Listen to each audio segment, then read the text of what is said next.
really grateful to be here to talk about one of my very favorite topics in the world, which is giving. And after that intro, I don't think I need to tell you much about my background. I have been a coach for many years.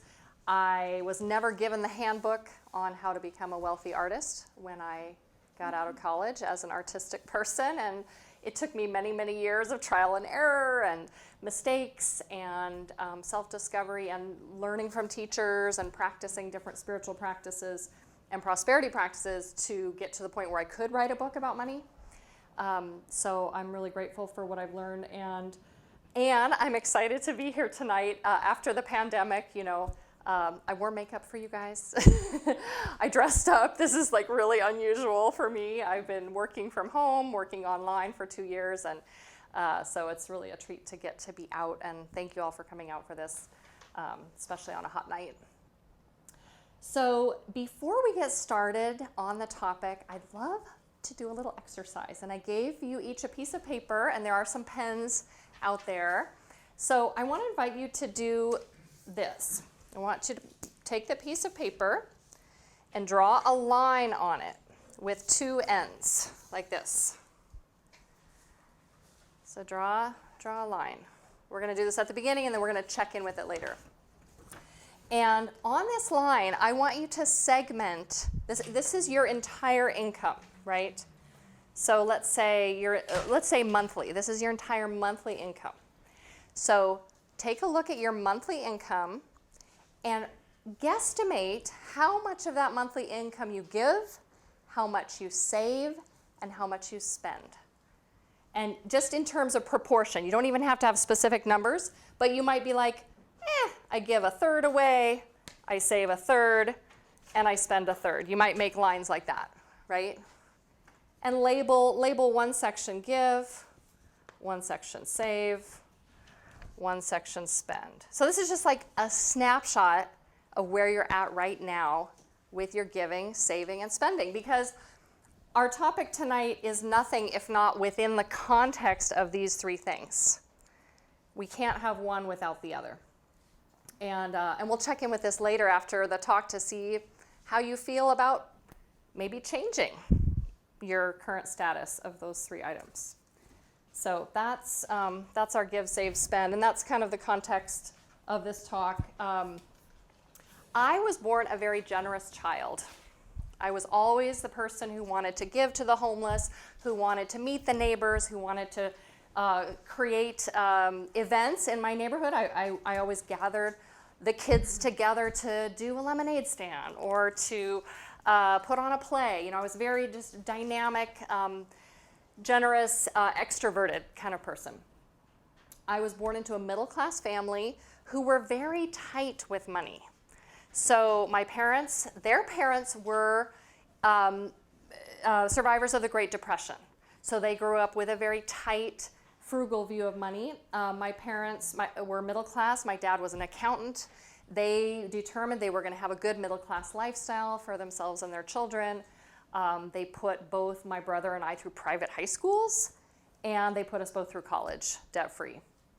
But we never really had a sense of them giving when I was growing up. Later, I saw at the end of the year, my dad would do a little bit of charitable giving out of excess at the end of the year before tax time, or before the end of the tax year. So I saw a little bit of giving, but mostly I didn't see them giving. And for me, as a generous child, what that did is that made me contract. So in my 20s, when I was a singer-songwriter, belly dancer, very expressive person, very dynamic still, I began to have a real fear around money because, our culture doesn't encourage artists to make money or say that that's even valid or a good thing or possible. And I had been raised by this kind of tight mentality. So that to be said, it's amazing that I got to be a prosperity practitioner now. And I have been a tither. I've given away 10% of my income for 17 years. And it completely, radically changed the way I operate in the world. And it changed my ability to manifest good income consistently. And now we give away about $1,000 a month. And we net at least 100 grand a year. That's kind of our average now. I do have a partner. I have my husband, so we're doing it together. When I was single, I was giving much less. But it doesn't matter how much you give. We'll talk about that in a bit. It's simply the act of giving that is the transformative part. So when I was in my early 30s, I started a tantric dance business. And this is when I found my first prosperity teacher, Toni Stone. She was a wonderful woman, very intense. She herself would say she was a ball-busting broad from Boston, just very intense East Coast kind of person. And she taught me that tithing was even a thing. I didn't even know that it existed. Having been in churches in my young growing up years, but then not in my 20s, I had no idea that synagogues and churches required this, and she taught it as an independent practice that someone could do to give thanks to whomever they found spiritually inspiring, or to charities. You didn't have to be locked into a congregation of some kind. And that's fine. We'll talk about that in a bit, how both of those things are fine, but it's really your choice. So I learned how to do prosperity practice with Toni. I learned how to do affirmative prayer. I learned how to do forgiveness work. I learned intention and visualization, and I learned tithing.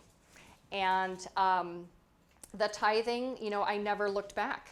It was a practice that transformed me from the inside out. It changed me from being stingy and fearful to being relaxed and grateful and open. And since then, money has always come to me. Even during a low period of my life, which I talk about in my book, of becoming a single mom, really struggling, my income went way down. At one point I was making $1,200 a month and $300 in food stamps. That was it. And supporting 2 kids and renting out a room in my 2-bedroom apartment and sharing a room with my kids. I did all kinds of crazy things to get by, but I was always taken care of. And so even through that low period, which was really a low period of self-esteem, tithing still took care of me. So what is tithing? So quick definition, tithing is giving away 10% of your income to places that spiritually inspire you and or charities. And we'll talk in a little bit about how those two things have kind of gotten separated in our modern world. That's the basic definition. Catherine Ponder is a very famous teacher on tithing. She actually was one of my coach's teachers. She is a unity minister, and I don't believe she's teaching anymore. She's in her 90s, but she's written many wonderful books on tithing. So if you want to get a primer on tithing itself, I would highly recommend any of Catherine Ponder's books.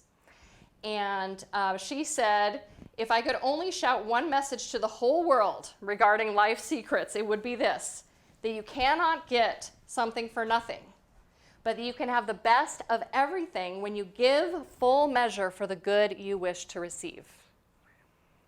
So that's Catherine Ponder's philosophy. She also says that money invested in spiritual things is never lost. Rather, it is multiplied many times over. And there's this sense of abundance that comes from tithing. It's like an energetic shift from tightness to openness. Tithing actually has existed for, I guess it's since the 14th century in Syria. Yeah, I was looking on some of the historical sources. It's pretty amazing. In Syria, in Palestine, in Ugarit, which was in Syria, there was a tithe that happened as a political tax as well as a tithe to the priest. So it was combined at that time. And then the tithe was transferred over to the Hebrews. The ancient Jewish people actually prescribed it, that this is a requirement. You hear this in Leviticus, in Deuteronomy, and I apologize if those are Christian terms. I'm more familiar with the Christian version of them in the Old Testament, so maybe they have a different Torah name. But the tithe was something that was required. The Israelites had to bring 10% of their grain, of their beverages, of their cattle, all their livestock, sheep, to the temple. And this was meant to support the priests, to support the religious leaders, and it was also meant to benefit the poor. So in Deuteronomy it says that every third year the tithe has to be left in the local settlement for the benefit of the Levite who has no land of his own, and the stranger, and the fatherless, and the widow. So there was a combination of charity and taking care of the community. If the granaries were full and there was a year of famine, the priests could feed the community. And so that was, a combination of those two things. And you see that in some modern synagogues and churches today, that congregations help their community. In Christianity, you don't find that tithing is required, but it's encouraged. And Leviticus is from the Old Testament, from the Torah. A tithe of everything from the land belongs to the Lord. And every 10th animal that passes under the shepherd's rod will be holy to the Lord. And so, the Christian churches often refer back to the Old Testament for tithing references to encourage people to tithe. In Europe, a system of tithes became a requirement. So this was a requirement in the early Middle Ages as a tax for the support of the church and the relief for the poor. And people also, besides the part of their land and produce, they had to give profits of their labor. And it's interesting, whether a tithe is required or not, how does that affect its efficacy? It's a question I have, especially because my whole life with tithing has been an option. It's definitely voluntary, and I never would ask anyone to tithe, to be required to tithe. To me, that's antithetical. Thank you. Oh, happy summer solstice. How lovely. And but it's interesting, exploring the history of the tithe. Sometimes it's been required, right? And if you're part of a spiritual community, sometimes a tithe is required by sort of unspoken rule, right? There's this peer pressure to tithe. Well, if you don't tithe, you're not a contributor, So it's good to just notice that in your life and notice, okay, where is that peer pressure worth it? Is this really an authentic tithe and I'm okay with that peer pressure, or where is that peer pressure against what I'm really feeling authentically? That's a question, for you to ask yourself. In modern culture, right, we have churches and synagogues requiring tithing or allowing it as a voluntary practice, and we have congregations that some of them blend spiritual teaching and charity. But most often they don't, right? You see this all over the place. You see, the churches in downtown Ashland are giving, great sermons, great classes, helping people, empowering people, but yet when someone who's homeless really wants something to eat, they refer them to the food bank, right? Carolina, of course, is a member of a congregation that is uniquely unified in its approach. I love how First Presbyterian in Phoenix gives charity and gives inspiration. It's very unified there, and that's very unusual now to find that. And so I like to encourage people in their tithing practice to look at, okay, where are you spiritually inspired, and where do you want to give charity, right? And sometimes those are the same place, and sometimes not. So I want to tell you what happened to me when I first started tithing. So 17 years ago, I was a former singer, songwriter, belly dance teacher, and performer. I had never made more than $1,000 a month. I consider myself very poor, starving artist. I started a tantric dance business. And I had some mentors that were making good money doing this, and I loved the practice. I thought, oh, I could make a living at this. So I started teaching, and all of a sudden, all of my poverty consciousness just came right up in my face. Who are you to charge money for spiritual work? What are you thinking? Just incredible blocks. I could not make money doing this. I felt it was just impossible. And at the time, my coach said, well, are you tithing? I said, no, what's that?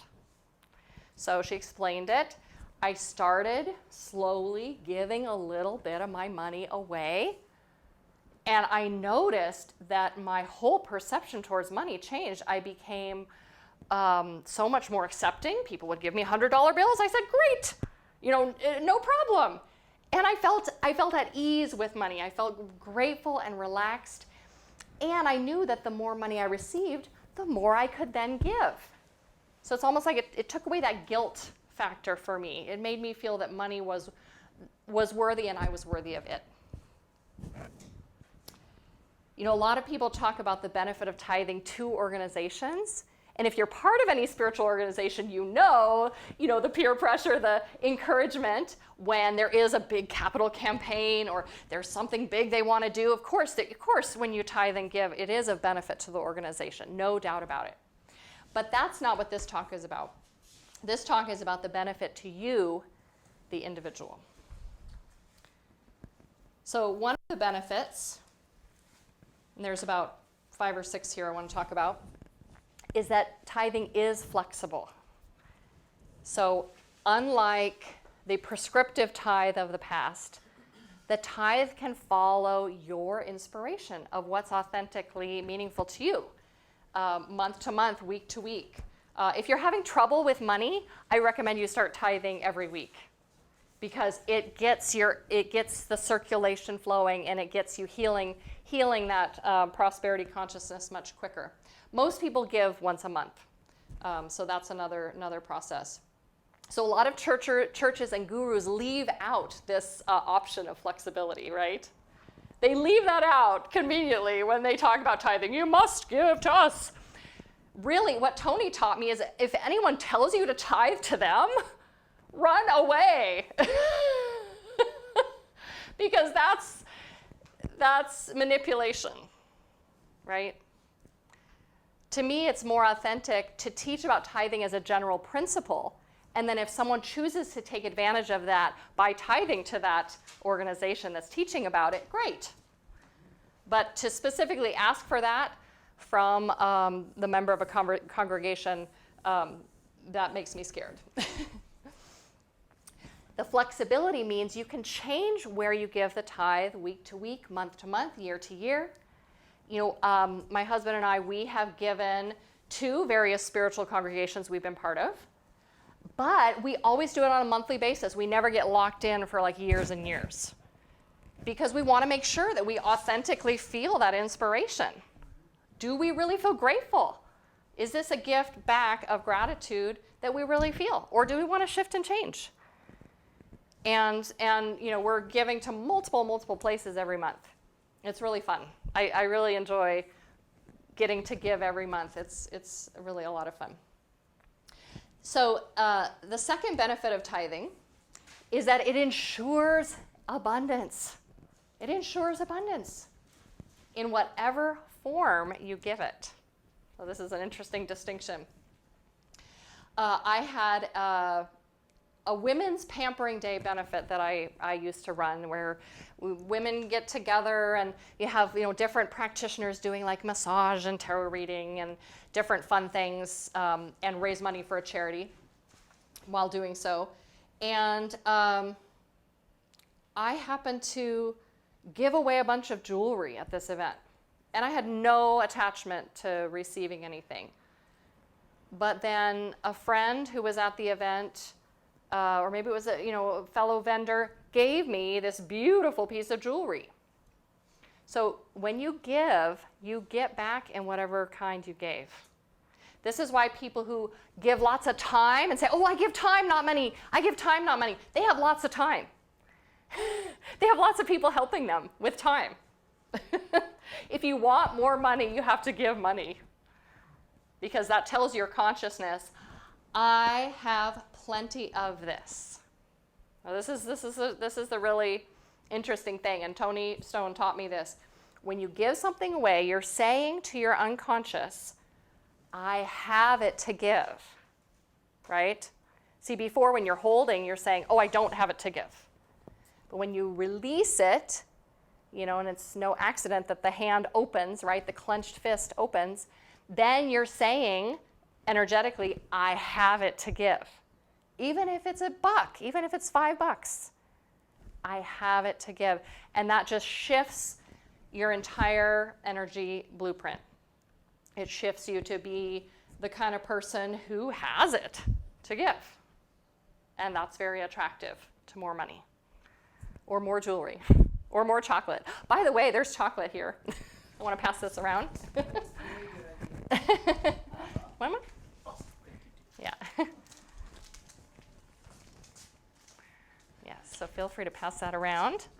Okay. So everybody gets some. And I have a question, if you don't mind. Yes. But can you hold on 1 second, please?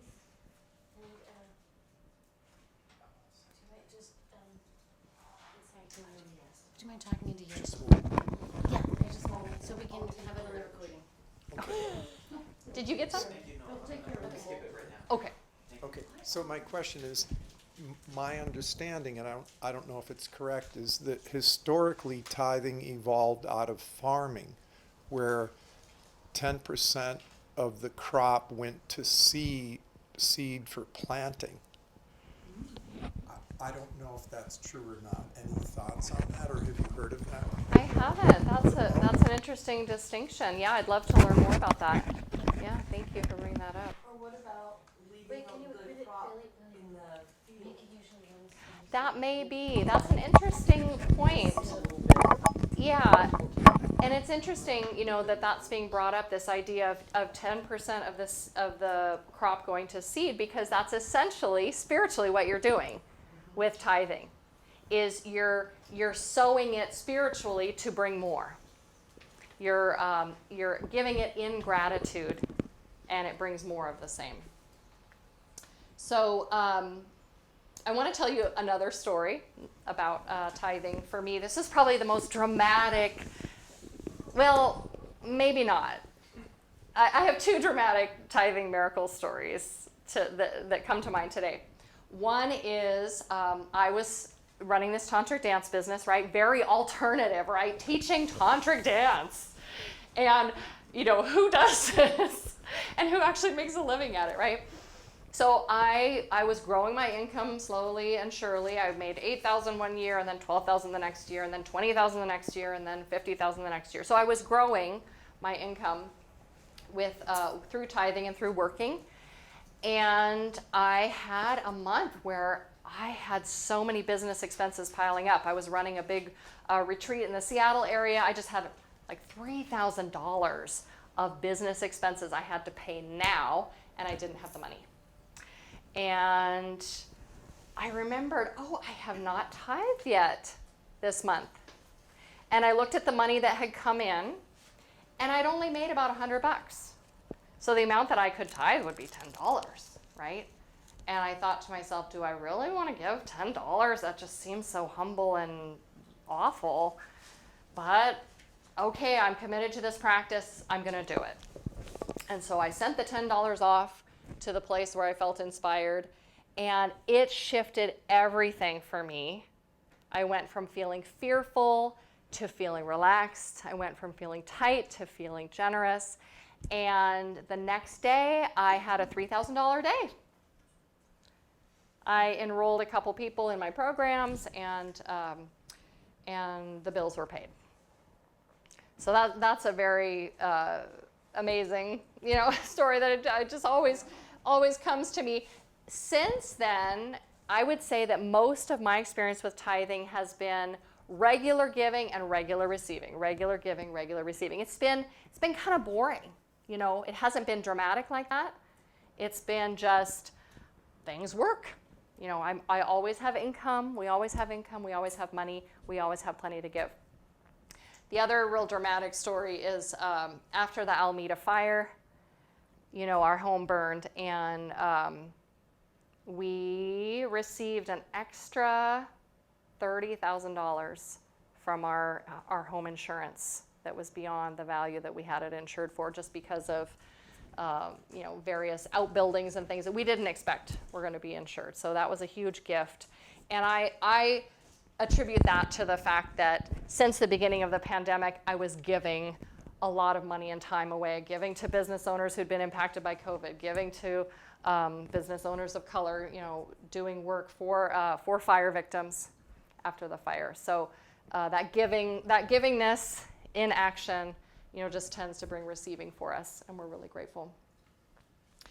Catherine Ponder has a great story about a tithing miracle. She says, when you first consider impersonally giving away a tenth of your income, you may feel you can't afford to do so, right? Because the universe has not yet richly endowed you in tangible ways. Yet, you can be assured you've been abundantly endowed in intangible ways with gifts of life, mind, power, and talents. The more you share, the more you will open your mind to receive. So a businesswoman, at the time when she was $15,000 in debt, heard that you can tithe your way out of indebtedness. And she heard it was reasonable to believe that when you withhold from God's treasury, you stop the flow of substance into your own treasury. This is Catherine Ponder's language, right? She's a unity minister. So in the face of financial difficulty, she began to tithe. 2 years later, she had paid off the $15,000 indebtedness, and for the first time, she had $7,000 in the bank. She celebrated by taking her first vacation in years. Later, she said, "My fortunes changed when I began to put God first financially." And I would say, put your inspiration first financially, whatever that means to you. Faithful tithers always prosper. And that's what Tony always told me. She always said, givers gain. That's the way it works. Givers gain. And that's my experience. So another benefit of tithing is that it is protective. Now, you might not think, what? What does that mean? You know, you might not understand how it might be protective. Well, it breaks through energetic blocks. And I actually, I had a coaching client who was having trouble getting clients, and I said, give away 10 free sessions. She gave away 10 free sessions, and suddenly she had clients that were paying her, right? So it breaks through energetic blocks, but it also prevents problems. And Tony always said, if you're not tithing, then life is tithing you anyway. And that's been my experience. When I'm not tithing, you know, if I forget or if something's going on where I mean, it's rare that I do that, but I notice the fines pile up. I get parking tickets. You know, I have ways that life is asking me to give anyway. And so I would much rather be tithing and giving 10% to my source of inspiration, because then I have choice over it. Then, you know, I'm not having to go to traffic court. Catherine Ponder talks about that too. A musician with the Los Angeles Philharmonic was a firm believer in tithing, but his wife handled their financial affairs. He'd asked her to tithe a tenth of their gross income, but their accountant made a discovery that startled the musician. Their income was $3,000 less than it had been the year before. And he was surprised by this. He asked his wife, "Did you tithe 1/10 of our income this year?" She said, "No. When the children had all that dental work done, I decided we couldn't afford it." "How much did you withhold in tithes?" her husband asked. $300 was the reply. "That explains why our income was exactly $3,000 less this year," her husband commented. His wife vowed never again to withhold any portion of their tithes. So, you know, take it with a grain of salt. You know, I'd say with all of this talk about tithing, I encourage you to have your own tithing experiments and experience. You know, all I can do is share my experience as a practitioner, right? Like I'm a student and a teacher. I'm not one of those people who ever wants to be a guru. I'm still learning and growing all the time, and but I do have some experience, right? So I'm hoping, you know, my experience can inspire you to start having some of your own experience with tithing and see what works for you. Tithing helps to align you with your purpose. It's another big benefit. So it helps you to see, where am I spiritually inspired? I mean, a lot of us might go through life not even thinking that question, unless we're part of some kind of congregation where that's really active in us. So where are we inspired? What is the good work that we want to support in the world? Spiritual and charitable. Those are important things. Another thing that's a great benefit is that the gratitude and the non-attachment of tithing just automatically bring happiness. It's like a sense of, well, you know, it's that I have it to give. You know, a little bit of giving allows the endorphins to flow, right? We know that that's scientifically true. Giving, you know, really causes the brain to feel happy. And it makes you more grateful for what you have. Because if you're circulating a little bit of it, it brings to consciousness that you have it, and it creates more gratitude. There's another practice that's a great practice to destroy ego, which is to give anonymously. I have been guilty, and I know friends who've been guilty of giving very publicly to look good, right? Oh, I'm giving to this cause, and oh, I'm giving to that cause. Meanwhile, I might not be giving 10%, you know, but I just want to, you know, get the publicity. So try giving anonymously and see how you feel, see what results show up for you, see how that impacts your ego and need to be considered a really good person. Catherine Ponder says, your giving is sacred and therefore should be kept secret. It is wise to give quietly with no strings attached. No strings attached, right? Tithing is giving. Another distinction is that tithing is usually above and beyond the amount paid for services. So say you attend a concert with an artist that you love and you pay a fee, right? That's the fee for the concert. Then you feel called to give this person a tithe because you're inspired by them. Well, that would be above and beyond, right? That's the way that works. Where to tithe? Oh boy, this is a huge question, and I'm curious, you know, after the recording we can talk a little bit about it, about, you know, where you all feel inspired and what's going on for you. But this is really a personal choice. Again, if someone tells you to tithe to them, run away. Really, giving is something that, it's an opportunity for you to feel into your heart of hearts. You know, what is really meaningful for you. It can be a combination of inspiration and charity. And notice how you feel. Again, tithing is an experiment, so I invite you to try giving to certain places for a month and see how you feel. Notice, oh, am I experiencing more abundance in my life? Am I feeling more purposeful and more aligned with my spiritual purpose? Am I, healing my relationship with money? Or if you're not experiencing those benefits, then it may be an opportunity to change where you're tithing, because it may not be in alignment for you. How much to tithe is another common question. And generally 10% is the recommended amount. When I first started 17 years ago, I started right away with 10%. And I didn't look back. And I'm grateful I did. You know, I feel I've reaped great benefits from it. I have had a lot of students who are not quite ready to do that, who say, I'm just terrified, I can't tithe the full 10%. And so I'll usually encourage them to ramp it up.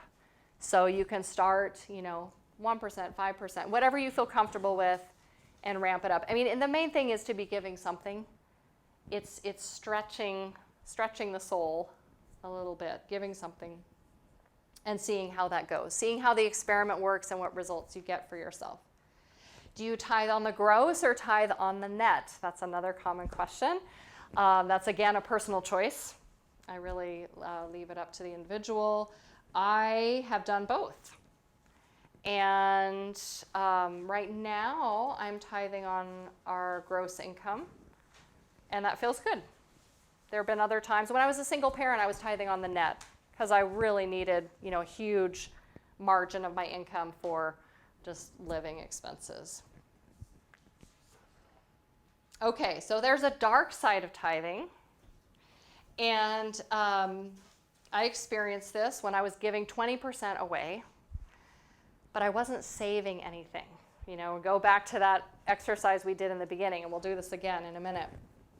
So if tithing keeps you from saving for your future, or taking care of your family financially in the way that you need to for the future, or if tithing keeps you from spending on yourself for basic needs and basic self-care, then it might be out of balance. I experienced this when I was tithing 20%. I had huge amounts of income coming in as a result. I was receiving the income benefit, but I wasn't saving a dime. I was going into debt. I wasn't budgeting or saving. And this put me and my kids at risk. We had some rocky months. We always had enough, but it was a little scary with the debt load. And I talk about that in the book, about how I brought things back into balance, and that seemed to help me, was to just evaluate, okay, maybe I don't want to be giving 20% at this stage. I think 10% is reasonable for me as a single parent. And then I'll save some, which, first was debt payoff and then it was savings. And so that's what worked for me. So there can be a dark side. You can go overboard with it. There are people, right, ministers and Buddhist monks and people who they give all of their worldly possessions away, and they're just in full service and full giving. That's different, right? That's like a conscious lifestyle choice to just be a giver. And I have no doubt those people are blessed back for their giving. But for me, as living in the secular world, I felt I needed to have a balance. All right. Well, I think that's what I have today for this talk on tithing. I'm really honored to be able to share with you. I was sharing earlier, I put on makeup and dressed up for this. I feel so excited that I had an opportunity to come out in public and do something after the pandemic. So thank you. And thank you to RVML very, very much for putting this together. It takes a lot of effort and promotion to get people in a room. It's a lot of work, so I really appreciate it. Thank you. And I am available, for questions afterwards. I do coaching for a living if you want to talk to me about coaching. And I do have my book for sale. All proceeds are being tithed to the library. So if you buy a book today, it benefits RVML. So thanks, guys. Yeah.